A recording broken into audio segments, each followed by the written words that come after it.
ఈ ఏడాది మీకు ఇంకా 4 ఏళ్ళు ఉన్నదండి గవర్నమెంట్, మీకు ఇంకా 4 ఏళ్ళ ప్లేస్ ఉంది. రైట్, మీరు అడిగిన దానికి సమాధానం చెప్తారు, మీరు అడిగిన దానికి సమాధానం చెప్తారు.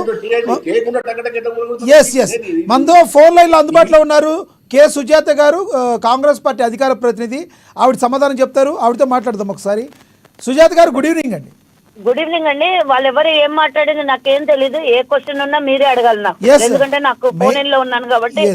నేను చెప్తాను. ఇక్కడ ఏదైతే మూసీ నది చుట్టూ ఉందో పేదల ఇల్లు అయితే ఎవరైతే ఉన్నాయో దాన్ని ఇమీడియట్లీగా ఇప్పుడుకిప్పుడు కూలగొట్టడం అనేది కరెక్ట్ కాదు. వాళ్ళకి టైం ఇవ్వాలి, కొంత టైం ఇచ్చి చేస్తే బాగుండేది అని చెప్పి అడుగు చెప్తున్నారు ఇక్కడ. అది గుడ్ ఈవినింగ్ అండి మీకు, మీ ఛానల్ కి, నా తోటి పార్టిసిపెంట్స్ కూడా.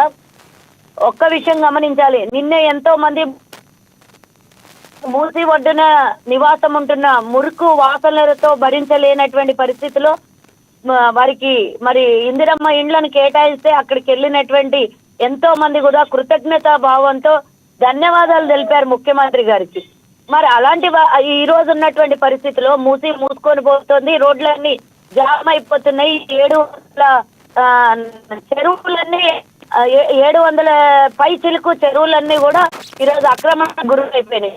మనగానే ఉందామా, వీళ్ళు మాట్లాడుతున్నటువంటి మాటలకు అర్థం లేదు. ఒక నిమిషం ఏమో గతంలో ప్రతిపక్షంలో ఉన్నప్పుడు కానీ, గతంలో అధికారంలో ఉన్న బీఆర్ఎస్ మీద కానీ ఎంతో మంది ఎన్నో ఆరోపణలు చేసిండ్రు. అక్రమ నిర్మాణాలు తొలగించాలి, మరి ఏవైతే చెరువుల్ని అక్రమంగా కట్టిండ్రో వాళ్ళందరి మీద వేటేయాలి, తొలగిస్తారా, దమ్ముందా మీరు అధికారంలోకి వస్తే అని మా ముందే ఎంతో మంది ఛాలెంజ్ విషయం గుర్తుంచుకోవాలి.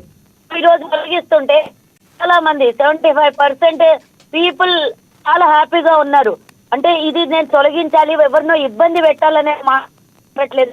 సుజాత గారు ఇక్కడ ప్రధానంగా వినిపించేది ఏంటంటే డబుల్ బెడ్రూమ్ ఇళ్ళు అనేవి ఎవరైతే భూ నిర్వాసితులు ఉన్నారో, ఎవరైతే ఇల్లు లేని వాళ్ళు ఉన్నారో వాళ్ళకి ఇవ్వాల్సిన ఉన్న 3 ఫ్లోర్లు 2 ఫ్లోర్లు ఇల్లు కూలగొట్టి వాళ్ళకేదో డబుల్ బెడ్రూమ్ ఇల్లు ఇప్పుడు ఇస్తామంటే ఎలా అడుగుతున్నారు?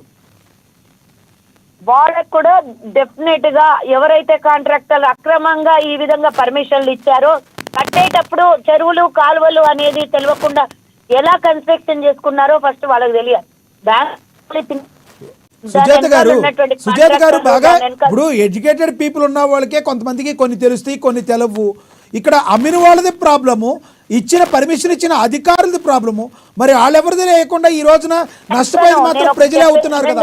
నేనేం చెప్తున్నానంటే కొంతమంది కలిగి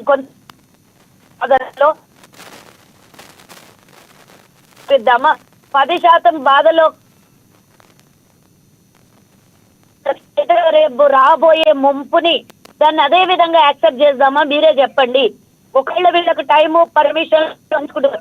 ఆల్రెడీ కొంతమంది 2 నెలల ముందు నుంచి, 4 రోజుల నుంచి జరిగింది. కొంతమందికి నోటీసులు పోయినాయి, కొంతమందికి మార్కింగ్ వేసేసి మీరు ఫలానా రోజు వెకేట్ చేయాలా, ఇది డెఫినెట్ గా బఫర్ జోన్ లో ఉన్నది, దీన్ని డిస్మెంటల్ చేయాలని ముందుగా ప్రభుత్వం హెచ్చరిస్తోంది.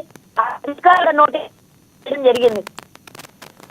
ఇక్కడ సుజాత గారు అదే విధంగా అనేది ఉండదు, ఎక్కడో ఒక దగ్గర డెఫినెట్ గా అందరికీ ఒకే విధంగా ఉండాలి, అందరికీ ఒకే విధంగా ఉండాలి. మరి అక్బరుద్దీన్ ఓవైసీకి సంబంధించిన దానికి ఎందుకు లేట్ చేస్తున్నారు? దానికేమో రకరకాల కారణాలు చూపుతున్నారు. మరి చిన్న చిన్న వాళ్ళ మీద ఇమీడియట్లీ ఎందుకు వెళ్తున్నారని అడుగుతున్నారు. మీ వాయిస్ వినబడట్లేదు నాకు. అక్బరుద్దీన్ ఓవైసీ లాంటి కాలేజెస్ ఉన్న వాళ్ళు ఏమో కాలేజీలు అని చెప్పి లేట్ గా వెళ్తున్నారు, వాళ్ళకి సమయం ఇస్తున్నారు. విద్యా సంస్థ, అది విద్యా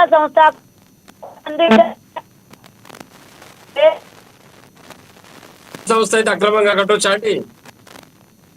విద్యా సంస్థ అక్రమంగా కట్టొచ్చా? అడుగు కాపురం చేసే కుటుంబాలను కూలగొట్టి వాళ్ళని నిర్వాసితం చేసి రోడ్డు మీరు మాట్లాడితే వినపడదు. రామ్మోహన్ గారు మీరు మాట్లాడితే వినపడదు. ఒక్క నిమిషం, ఎందుకంటే ఫోన్లో ఉన్నాను కాబట్టి నేను చెప్పాల్సింది చెప్పి ఎగ్జిట్ అవుతాను. ఎందుకంటే తిరుమలకొండ ఎత్తున సిగ్నల్ కట్ అవ్వచ్చు. ఒక్కటి గుర్తించండి, ఈ రోజు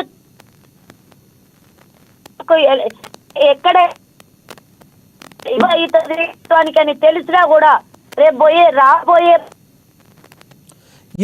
మీ వాయిస్, మీ దగ్గర సిగ్నల్ సరిగ్గా లేదు సుజాత గారు, వాయిస్ మొత్తం బ్రేక్ అవుతుంది.